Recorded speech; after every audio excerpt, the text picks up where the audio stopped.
ఆ స్టిల్ చూసారుగా, ఆ స్టిల్ చాలామంది గుర్తుపడతారు. వెరీ పాపులర్ స్టిల్ అది. కొదమసింహం అనే ఒక కౌబాయ్స్ ఫిల్మ్ నేను యాక్ట్ చేశాను 1990లో. సినిమాలో ద స్టిల్ నాకు చాలా ఫేవరెట్ స్టిల్. ఆ స్టిల్ నాకు బాగా నచ్చిందని చెప్పి ప్రొడ్యూసర్లు నాకు గిఫ్ట్గా ఇచ్చారు. అది ఇప్పటికీ ఈ రోజుకి నా ఇంట్లో మంచి ప్లేస్లో గోడ మీద ఉంటుంది. అది కౌబాయ్ ఫిలిమ్స్ అంటే చాలా ఇష్టం నాకు. నేను నా చిన్నతనంలో క్లింట్ ఈస్ట్వుడ్, అలాగే గ్రెగరీ పెక్, ఉమర్ షరీఫ్ వీళ్ళు చేసినటువంటి సినిమాలన్నీ కూడా నాకు చాలా ఇష్టం.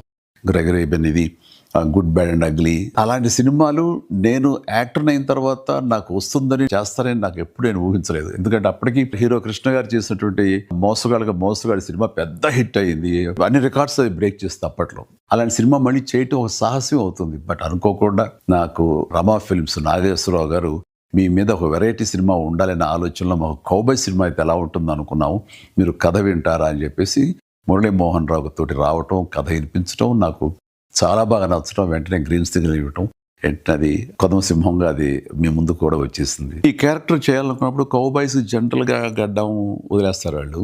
చాలా మంది ఏమన్నారంటే మన హీరోలు గ్లామర్ కనిపించాలని, గడ్డం వదలద్దు, క్లీన్ షేవ్ తోటే ఉండాలని. కొంతమంది అయితే పట్టుపట్టారు. కానీ నాకు ఈ గడ్డంతో ఖచ్చితంగా చేయాలంటూ గడ్డం వదిలేసి ఆ స్టబుల్ తోటి చేసిన ఫస్ట్ సినిమా ఈ కొదమసింహం. నేను